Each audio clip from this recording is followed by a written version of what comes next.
It's a noisy world out there, and it's harder to grab and maintain people's attention, especially now that we're communicating almost exclusively online. Indeed, some claim that attention is the new oil, a precious commodity. And when it comes to marketing, it's no good spreading a bland, unremarkable message far and wide if it's just factual and you throw in a few cliches like client-focused or tailored solutions. You're simply adding to the noise. So take note of a great piece of advice from visual storyteller Nancy Duarte. I really love this quote of hers. Don't make more noise, strengthen your signal. That means you broadcast a message that makes people sit up and listen. And it's not because you shout louder, but it's because your story resonates with them. It's on their frequency. You know, a little bit like those old radios where you turn the dial until the signal becomes clear. So when you tell a good story that connects with your audience, it's because they see themselves in what you're saying. This phrase was first coined by Maurice Sarchi of the famous advertising agency, and it's basically, or what I take it to mean, is that you own a piece of real estate in people's minds. There's a strong association between you and a particular word or phrase. So, for example, you'd associate online search with Google and vice versa. This requires you to first establish what that word or phrase is. So in my case, perhaps applied storytelling. And then build authority through all the work you do and the many conversations and testimonial speeches, blogs and videos that you create. But again, this comes down to the quality of your storytelling. That material that gets shared through multiple platforms. And if it's well expressed, if it's creatively produced, hopefully then widely shared and then reshared by those who appreciate it. So when you start pulling in opportunities, you'll know that it's working. No one likes being sold to, and many of us are also uncomfortable when we're asked to go and bring in some business because we don't like to be pushy. Dan Pink explores this in his wonderful book To Sell is Human. It's a kind of non-sales selling approach, and one way of looking at this is to sell by being an educator. After all, we all like to learn things that might be useful.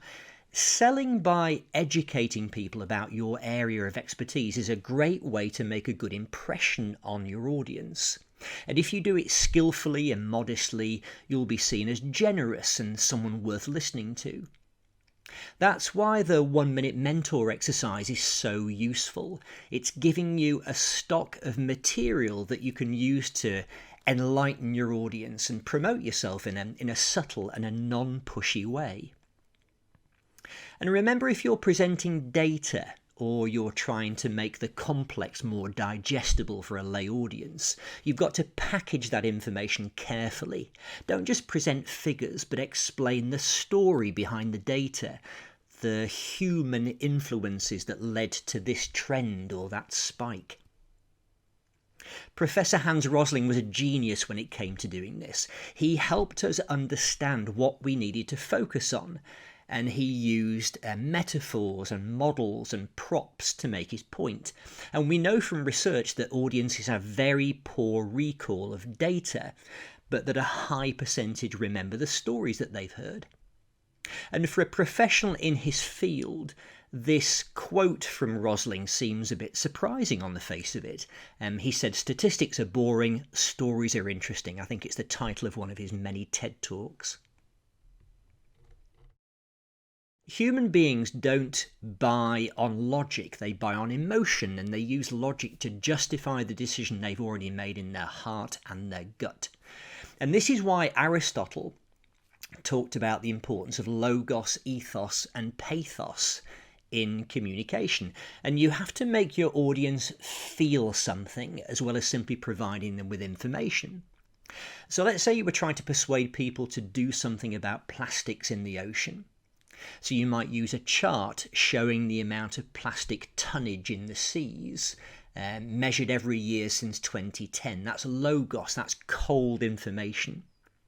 But let's suppose it's Sir David Attenborough who's telling us. He's a trusted source, and that's ethos. That's about credibility and authenticity. But here's what it does to a turtle, slowly choking on a plastic bag stuck in its mouth. And we see this and we find it disgusting. We're ashamed and we feel really sorry for this poor creature. Something has to be done. And that's pathos. Now, this is a powerful mix. It makes us care, and is far more likely that it will result in us taking action.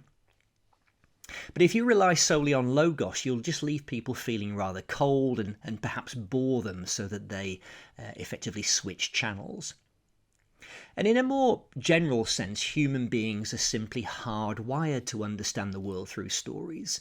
It's an evolutionary thing. We tap into these narrative concepts, good versus evil, obstacles overcome, redemption, lessons learned. And if you've been watching movies or binge watching on Netflix during the lockdown, now come on, be honest, you have.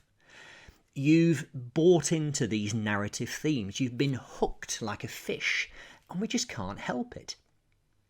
And we also paint pictures through stories, and the human brain loves pictures. If you read a novel, you'll have an image of what the main characters look like and where they live. You may have listened for years to someone on the radio, and then you see a picture of them and you think, well, that's not what they look like. And also consider how we use phrases like, I see what you mean, or in your mind's eye. So if you can incorporate some of this into your business communication, you're speaking to your audience on the deepest and most powerful way possible. You've effectively got evolution on your side.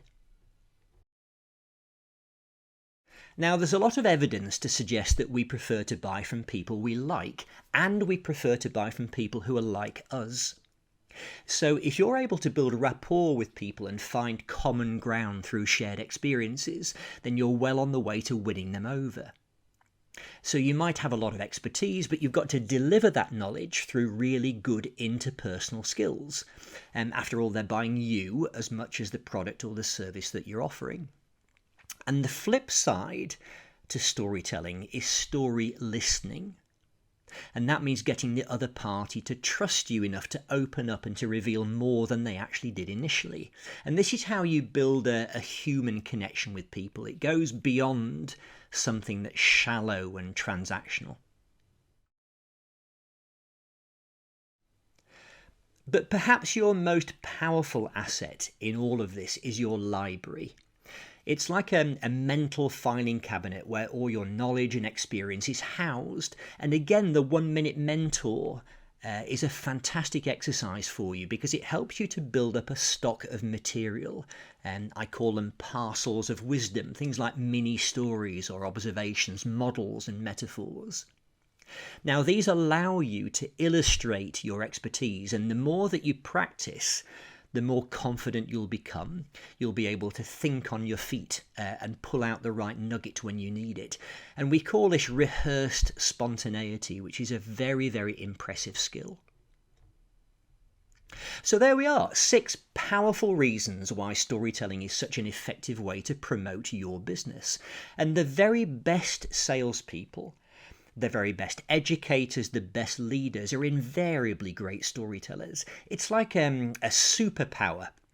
And to get it, you don't have to have been born on Krypton or bitten by a radioactive spider or blessed by the gods.